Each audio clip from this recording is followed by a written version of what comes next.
નમસ્કાર, સ્વરાજમાં આપનું સ્વાગત છે. નજર કરીએ દેશ અને દુનિયાના સમાચારો પર. 3 દિવસ ગુજરાત પ્રવાસે આવેલા રાષ્ટ્રપતિ દ્રૌપદી મુર્મુએ સોમનાથ જ્યોતિર્લિંગે કર્યા મહાદેવના દર્શન. બાદમાં શાસણગીરમાં સિંહ દર્શન માટે પહોંચ્યા. આજથી ભાજપના નવા પ્રદેશ પ્રમુખ જગદીશ વિશ્વકર્માએ શરૂ કર્યું ગુજરાત ભ્રમણ. અંબાજીમાં દર્શન કરી પાલનપુરના ચડોતરમાં કર્યું સભાને સંબોધન. ઊંઝામાં ઉમિયા માતાજી મંદિરે દર્શન કરી પૂજા અર્ચના કરી.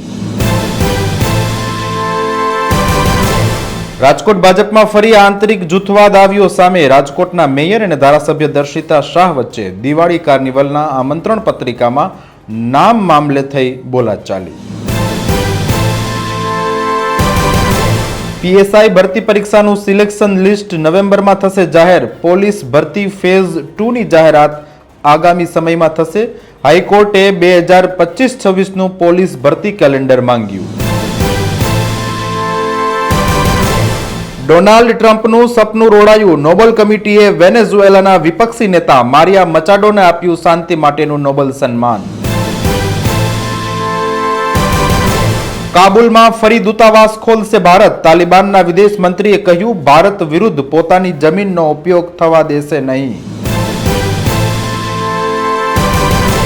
અફઘાનિસ્તાનના કાબુલમાં પાકિસ્તાને કરી એર સ્ટ્રાઇક. ટીટીપી ચીફ માર્યા ગયાનો દાવો. તાલિબાન સરકારે કહ્યું કોઈ જાનહાનિ નથી થઈ, બધું જ કંટ્રોલમાં છે. ફિલિપાઇન્સમાં 7.6 ની તીવ્રતાનો ભૂકંપ. સુનામીનું જોખમ ટળ્યું. સ્કૂલના વિદ્યાર્થીઓ પણ ઘાયલ. ઇન્ડોનેશિયામાં માઇનોર સુનામી અનુભવાઈ. આજે સોના અને ચાંદીના ભાવમાં આવ્યો ઘટાડો. સોનામાં 2600 અને ચાંદીમાં 4000 રૂપિયાનો ઘટાડો. ફિલ્મ કાંતારા ચેપ્ટર 1 એ ગ્લોબલ બોક્સ ઓફિસ પર રચ્યું ઇતિહાસ. પ્રથમ સપ્તાહમાં જ કરી 500 કરોડની કમાણી.